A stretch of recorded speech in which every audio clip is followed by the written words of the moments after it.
ناظرین محترم، کل کائنات کا خالق و مالک اللہ کی ذات ہے۔ دنیا میں بہت سے بدبخت اشخاص ایسے آئے جنہوں نے خدائی کا دعویٰ کیا، اور انہی میں سے ایک نمرود بھی تھا، جس نے حضرت ابراہیم علیہ السلام کے دور میں خدائی کا دعویٰ کیا، اور اس بدبخت کو اللہ تعالیٰ کے عذاب نے آ گھیرا۔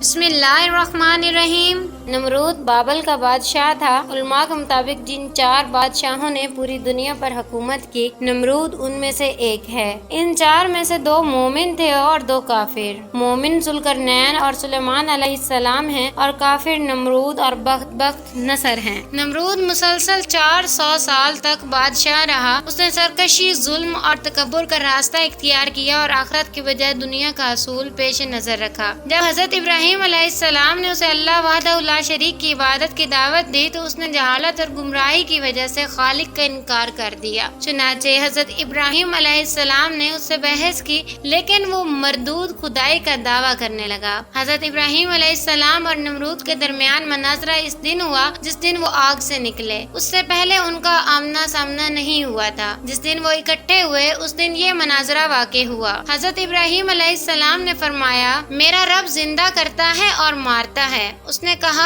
میں بھی زندہ کرتا ہوں اور مارتا ہوں۔ اپنی بات کو ثابت کرنے کے لیے اس جاہل نمرود نے 2 قیدی منگا کر بے قصور کو مار ڈالا اور قصوروار کو چھوڑ دیا، اور کہا کہ دیکھا، میں جس کو چاہوں مارتا ہوں، جسے چاہوں نہیں مارتا۔ اس طرح سب کو فریب دینے کی کوشش کی کہ اس نے ایک کو موت دے دی اور دوسرے کو زندگی بخش دی ہے۔ اس کا یہ عمل حضرت ابراہیم علیہ السلام کی دلیل کا جواب نہیں تھا، اور نہ ہی اس کا موضوع مناظرہ سے کوئی تعلق تھا، بلکہ یہ ایک بیکار بات تھی جس سے ظاہر ہوا کہ اس کے پاس کوئی دلیل نہ تھی۔ حضرت ابراہیم علیہ السلام نے جو دلیل پیش فرمائی تھی وہ یہ تھی کہ جانداروں کا جینا مرنا عام مشاہدے کی چیز ہے، کیونکہ یہ واقعات خود بخود پیش نہیں آ سکتے، لہذا ضرور کوئی ایسی ذات موجود ہے جس کی مشیت کے بغیر ان اشیاء کا وجود میں آنا محال ہے۔ لازمی ہے کہ ان واقعات کا کوئی فاعل ہو جس نے انہیں پیدا کیا، انہیں اپنے اپنے نظام کا پابند کیا، جو ستاروں، ہواؤں، بادلوں کو ایک جگہ سے دوسری جگہ لے جاتا ہے اور بارش برساتا ہے۔ ان جانداروں کو پیدا کرتا ہے جو ہمیں نظر آتے ہیں، اور پھر ان کو موت سے ہمکنار کرتا ہے۔ اسی دلیل پر حضرت ابراہیم علیہ السلام نے فرمایا کہ میرا پروردگار تو وہ ہے جو پیدا کرتا ہے اور مارتا ہے۔ لیکن اس جاہل بادشاہ نے جو کہا کہ میں بھی زندہ کر سکتا ہوں اور مار سکتا ہوں، اگر اس کا مطلب یہ ہے کہ یہ نظر آنے والے کام اس کے کنٹرول میں ہیں تو یہ سراسر ضد اور ہٹ درمی کا اظہار ہے، اور اگر اس سے مراد قیدیوں کا واقعہ ہے تو اس کا حضرت ابراہیم علیہ السلام کی پیش کردہ دلیل سے کوئی تعلق ہی نہیں۔ پس وہ دلیل کے مقابل دلیل پیش نہ کر سکا،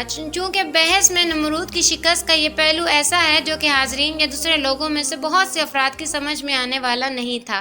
اس لیے حضرت ابراہیم علیہ السلام نے ایک اور دلیل پیش کر دی اور اسے سب کے سامنے لاجواب ہونا پڑا۔ ارشاد باری تعالیٰ ہے، ابراہیم نے کہا کہ اللہ تو وہ ہے جو سورج کو مشرق سے نکالتا ہے، لہذا تو اسے مغرب سے نکال دے۔ یعنی یہ سورج روزانہ مشرق سے نکلتا ہے جسے اس کو پیدا کرنے والے اور چلانے والے نے مقرر کر رکھا ہے۔ اگر تو ہی زندگی اور موت کا مالک ہے، جیسا کہ تیرا دعویٰ ہے کہ تو زندہ کرتا ہے اور موت دیتا ہے، تو اس کو مغرب سے لے آ، کیونکہ جس کے ہاتھ میں زندگی اور موت کا اختیار ہو وہ جو چاہے کر سکتا ہے، اسے نہ منع کیا جا سکتا اور نہ مغلوب کیا جا سکتا ہے، بلکہ وہ ہر چیز پر غالب ہوتا ہے اور ہر چیز اس کے حکم کی پابند ہوتی ہے۔ اگر تیرا دعویٰ سچا ہے تو یہ کام کر، ورنہ ثابت ہو جائے گا کہ تیرا دعویٰ غلط ہے اور یہی حقیقت ہے، اور ہر شخص جانتا ہے کہ تو یہ کام نہیں کر سکتا۔ تو اس قدر عاجز ہے کہ ایک مچھر بھی پیدا نہیں کر سکتا۔ اس طرح حضرت ابراہیم علیہ السلام نے اس کا جاہل اور عاجز ہونا واضح فرما دیا، لہذا اس کے پاس کہنے کو کچھ نہیں تھا اور اس کا منہ بند ہو گیا۔ اسی لیے اللہ پاک فرماتا ہے، کافر ششدر رہ گیا اور اللہ بے انصافوں کو ہدایت نہیں دیا کرتا۔ نمرود نے اشیاء خوردنی کا انتظام اپنے ہاتھ میں رکھا تھا، لوگ غلہ لینے کے لیے اس کے پاس جاتے تھے۔ حضرت ابراہیم علیہ السلام بھی دوسروں کے ساتھ غلہ لینے گئے، اس نے حضرت ابراہیم علیہ السلام کو غلہ دینے سے انکار کر دیا۔ آپ خالی ہاتھ لوٹے اور گھر کے قریب پہنچے تو دونوں بورے مٹی سے بھر لیے اور سوچا کہ جب میں گھر پہنچوں گا تو گھر والے مطمئن ہو جائیں گے۔ گھر پہنچ کر انہوں نے بورے اتارے اور خود سو گئے۔ آپ کی زوجہ محترمہ حضرت سارہ اٹھ کر بوروں کے پاس گئیں تو دیکھا کہ وہ عمدہ غلے سے بھرے ہوئے ہیں۔ انہوں نے کھانا تیار کیا۔ جب حضرت ابراہیم علیہ السلام بیدار ہوئے تو دیکھا کہ کھانا تیار ہے۔ انہوں نے پوچھا، یہ کھانا کہاں سے آیا؟ زوجہ محترمہ نے فرمایا کہ جو آپ لائے تھے اسی سے تیار کیا ہے۔ حضرت ابراہیم علیہ السلام سمجھ گئے کہ یہ اللہ پاک نے معجزانہ طور پر عطا فرمایا ہے۔ نمرود مردود ہر بار توحید کی دعوت کو قبول کرنے سے انکار کرتا رہا اور بالآخر بولا تو اپنے لشکر جمع کر لے، میں اپنے لشکر جمع کرتا ہوں تاکہ تیرے خدا کے ساتھ میرا مقابلہ ہو۔ حضرت ابراہیم علیہ السلام نے فرمایا اے مردود تو اپنا لشکر جمع کر، میرا خدا کن فیکون میں جمع کر دے گا۔ تب وہ مردود و مشرق و مغرب کی فوج کو جمع کرنے میں لگ گیا۔